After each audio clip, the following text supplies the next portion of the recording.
Hello and welcome to another episode of the series. In this episode, we will be discussing the topic National Skill Qualification Framework.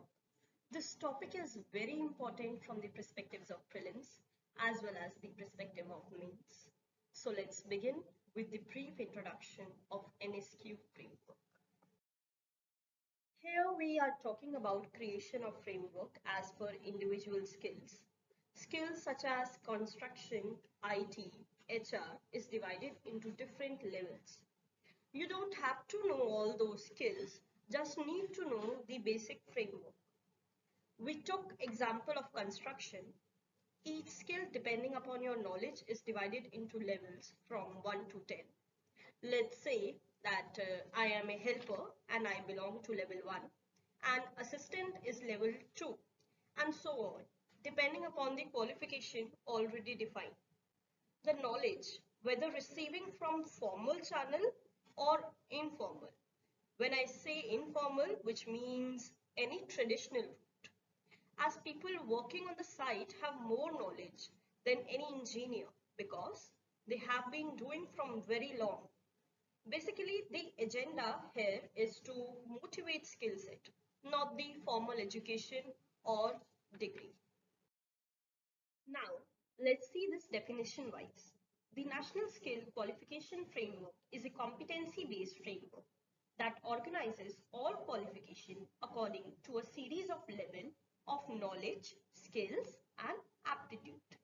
These levels, graded from 1 to 10, are defined in terms of learning outcomes, which the learner must possess regardless of whether they are obtained through formal, non-formal, or informal learning.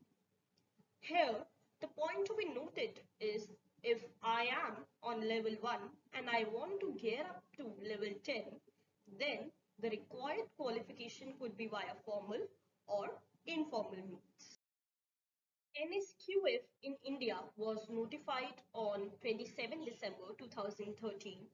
Under NSQF, the learner can acquire the certification for competency needed at any level through formal, non-formal or informal learning. Basically, the focus is on skills. The entire framework is associated through Ministry of Skill Development and Entrepreneurship.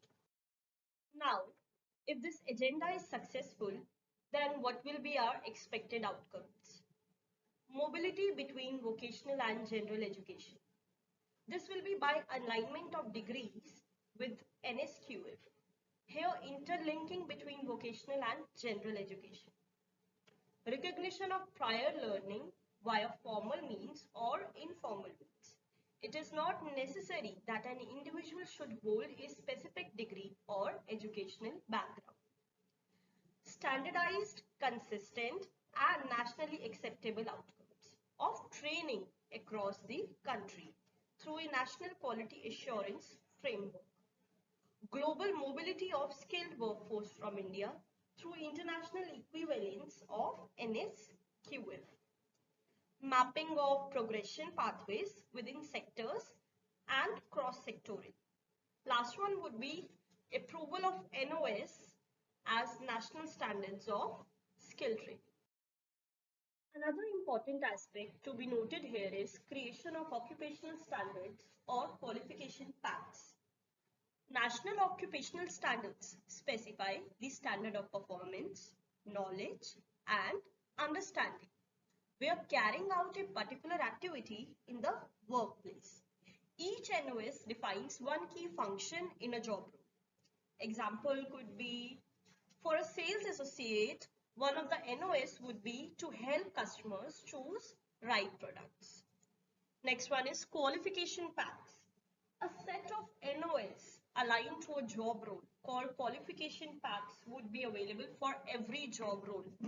In each industry sector, these drive both the creation of curriculum and assessments. These job roles would be at various proficiency levels and aligned to the NSQF. Example, qualification of a sales associate. There are two agencies which will help in implementation. National Skill Development Agency and National Skill Qualification Committee. National Skill Development Agency is an autonomous body which is registered in Societies Registration Act 1860. The body coordinates all the activities related to skill development and harmonize the skill development activities in the country. It's a part of skill development and entrepreneurship. The other is National Skill Qualification Committee, which is a higher body which approves qualification standards and packs. It will frame guidelines, prescribe those guidelines to address the needs of disadvantaged sections. It will also resolve disputes, if any, and will align international qualification framework with Indian standards. So now students, let's move on to previous year questions. With reference to National Skill Qualification Framework, which of the statements given below is correct? First is, under NSQF, a learner can acquire the certification for competency only through formal learning. So basically, the agenda of the same is to promote formal or informal learning, but here it's written through formal learning, so this is eliminated. Next is, an outcome expected from implementation of NSQF is the mobility between vocational and general education. So here the answer goes is B, which is 2 only. Moving on to next question, the recognition of prior learning scheme. This was also in news as 5 states wanted to certify those skills which workers gained from traditional or non-formal channel.